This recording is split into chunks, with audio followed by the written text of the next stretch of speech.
પાડીએ આપણે આંટો મારી છે ખડ બળ જામી ગયું છે કેમ કે વરસાદે હજુ વાવવા દીધું નથી એવું ખડ જામ્યું છે ને ઠેગુલી છે ઠેગુલી આનો ભાવ ઊંચો આવતો હશે માજી વાહ એ ઉંમરીને વેચવાની જરૂર છું ઠેગલી થતી હોય કીજો જણાવજો ઠેગલી અમારે બહુ થાય આમાં જો પછી ટ્રેક્ટર હાલે એવું નહીં રહે ખડ એટલું જામી જશે ને પછી હું જાહેર બહાર ઉડાડી દેવી પડે લીલે ને બીલે પડું તબરે જાય તો શિયાળે પછી વાવેતર કરવાનું કેવર આવે વરસાદના પાણી ત્યાં વધારે ભાગ્યું આવી છે તેમાં જો વરસાદ વણ પહેલો વરસાદ જ ભૂકા કાઢી નાખ્યા છે ને કે નથી વાત કરાવી બધી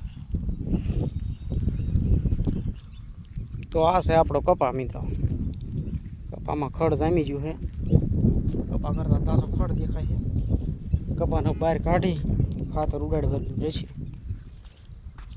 તો ખાતર પહેરેલું હોય ને કપા છોટા રહી જતા ખડ બડા હો જતા તો કપા તો છે માપ માપે ખડ ઝાઝું લાગે પણ પહેલો વરસાદ જ એવો ધોધમાર થઈ ગયો ને એટલે બધા ખેડૂતને આવો પ્રોબ્લેમ તો છે જ તે કેમ કે હવે આમાં ડાયરેક્ટ હાંકવાનું રહે હાંકીને પછી થાય તો મિત્રો કેવું ખડ જામ્યું કીજો હારી પેટનું જામ્યું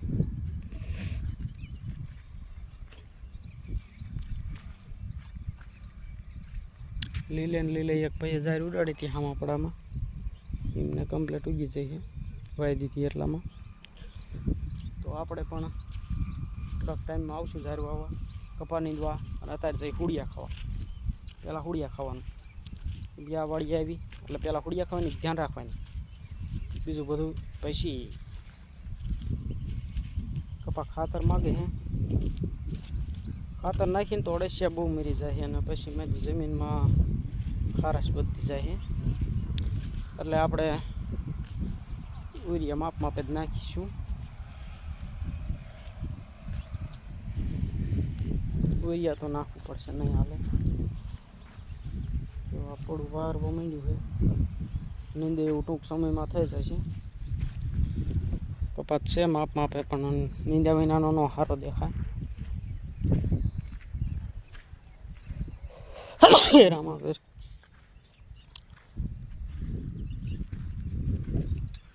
માપ માપે કપા તમને લાગશે કે આ હાથીને મોટો તમારે છે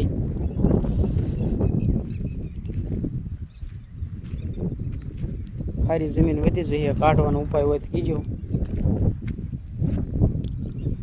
ચાલો હુડિયા બતાવું હુડિયા ખાધા હોય તો ભલે આવો ખાવા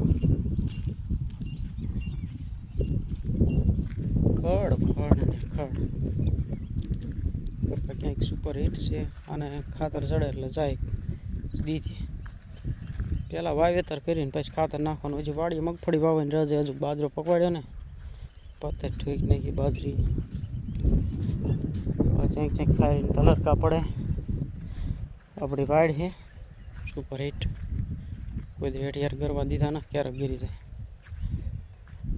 હુડિયા બોલે તો આમાં બાવરી જો આ ખારીને રાવું થઈ ગયું એટલું આવડું ખારીને રાવું કે આમ કપા દેખાય અહીંયા આપણે ખડ દેખાય અહીંયા ખારી ન હોય કેમ કે ખડ થતું હોય અહીંયા કપાય થાય સદાના ખડ થતું હોય બધું થાય ખડ જ ન થાય શું થાય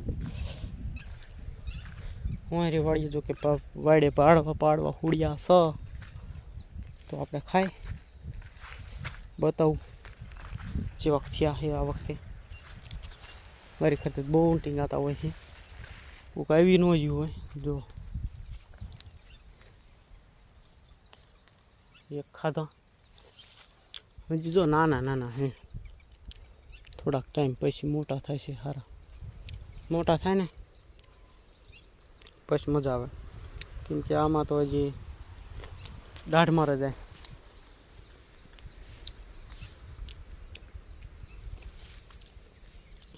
હુડિયાને માર્કેટ સારી આવતી પણ પેલા છોકરા થવા ન દે ને આ હુડિયાને વેલા જો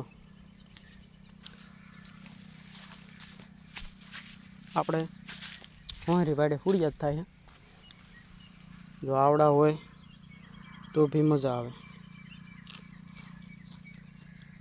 કારા નાખાય ને વિજયભાઈ વાળી આવે આવું જ ખાય. ગંગેટી ભી છે. ક્યાં જો મસ્તીનો વેલો હતો, બહુ થોડિયા હોવા જોઈએ એમાં. કોઈ આવી તો ગયેલું લાગે. આ વેલા અમને ઘૂઘરા પર ચોટ્યા હોય.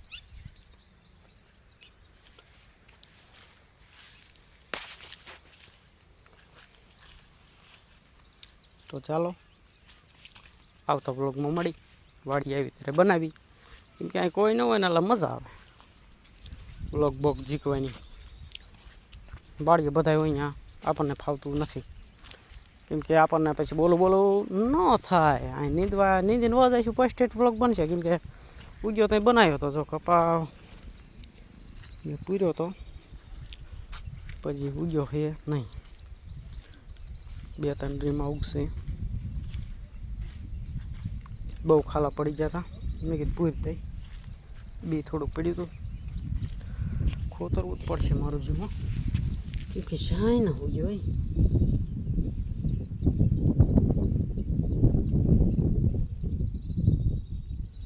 ઉગશે વાર લાગશે.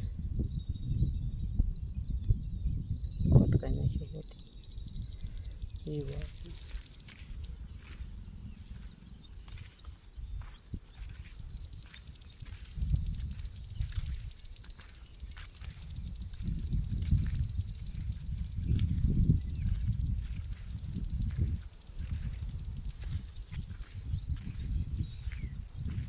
તો જો આપણું ઘર હિંચકો ખાઈ રાખવાના.